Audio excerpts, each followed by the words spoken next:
¿Qué tenemos y cómo nos venden del lado, obviamente, de quien nos cobra? ¿Y cuál es el discurso usual que utiliza?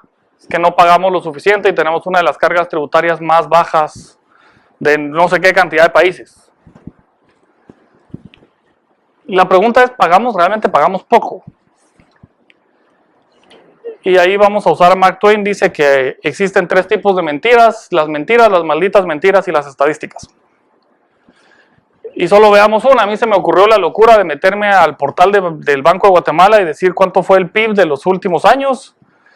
De los años disponibles en la estadística del PIB, me fui al portal de SAT y dije cuánto han recaudado en los últimos años y crucé la información.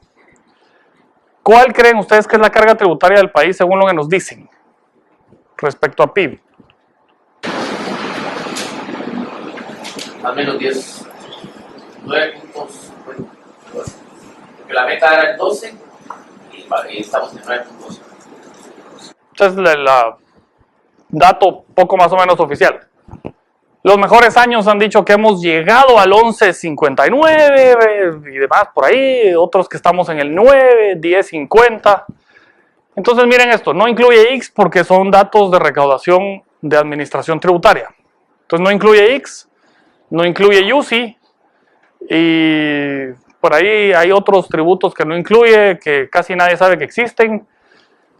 Timbre de prensa, previsión del artista, timbres notariales, forenses, etc. Eso no está.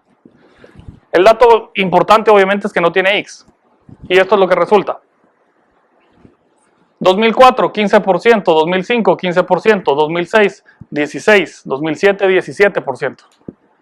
2013, 14%.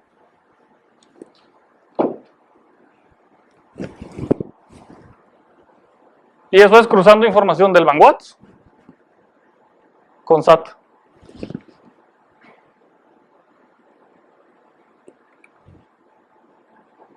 ¿Quién presenta los datos incorrectos? ¿El Banguat o la SAT? Sorprendente, ¿verdad? Yo creí que iba a estar más pegadito a ese dato de 9,5, 10%. Y lo que me hago la pregunta es de dónde sacan los datos de PIB en SAT para reportar esos números. Porque se supone que lo hacemos con datos del Banguat. Se supone. Pero no pega.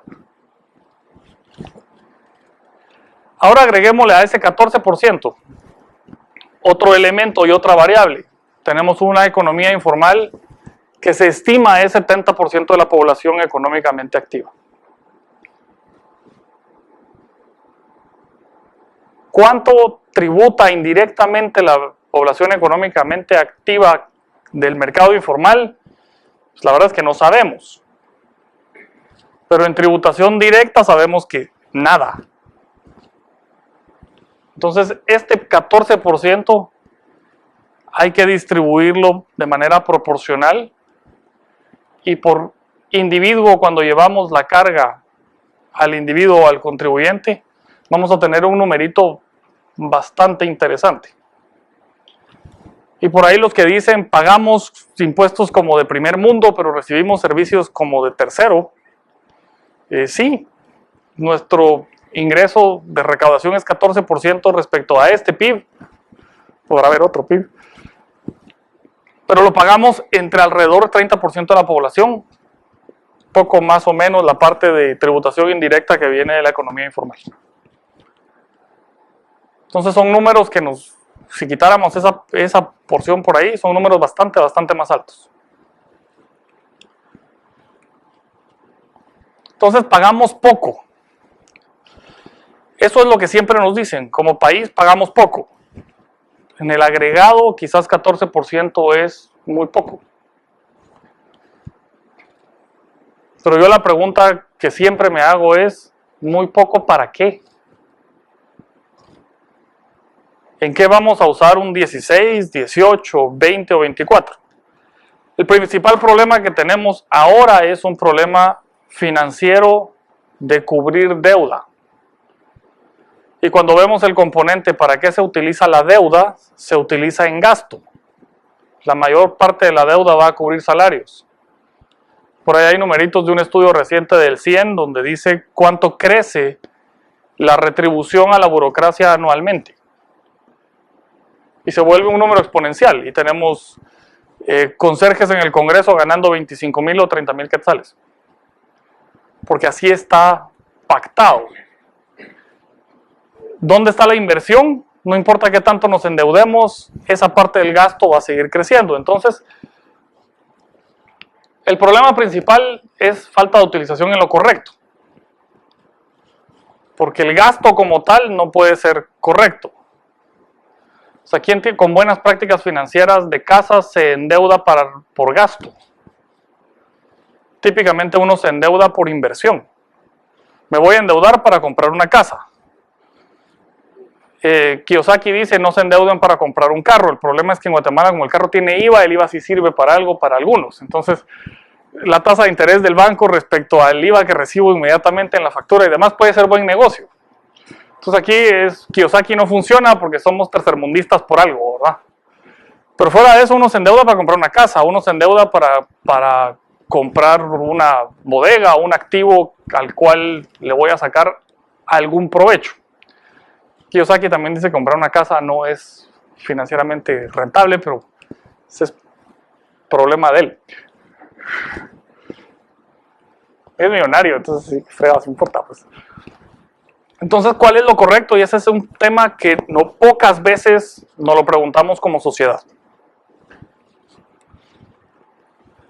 Entonces, el uso de los recursos siempre es el problema, no son los ingresos.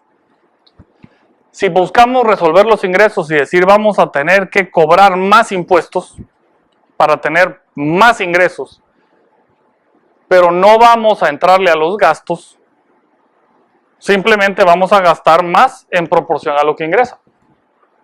Y el problema será más déficit. No voy a cubrir el déficit solo porque tengo más ingresos. Tengo que entrarle al tema de los gastos en algún momento. Y estamos llegando a ese momento. Con el manejo de la deuda ya hay los famosos think tanks diciendo esto ya va a ser un problema. Y a mí me sorprende que un think tank de esos como el ICEFI diga que va a ser un problema, porque son ellos los que han estado diciendo hay que endeudarse y hay que subir, y ahora ya dijo esto va a ser un problema. Y que ellos lo digan, porque el CES lo dijo hace un montón, el CIEN lo dijo hace menos, y que lo digan ellos es que ya es un problema. Entonces, debo mucho en la tarjeta y voy a trabajar más para pagar la tarjeta, pero me sigo endeudando, ¿verdad? Me cayeron 20% más este mes, me voy a ir de shopping. No vamos a salir del lío. Y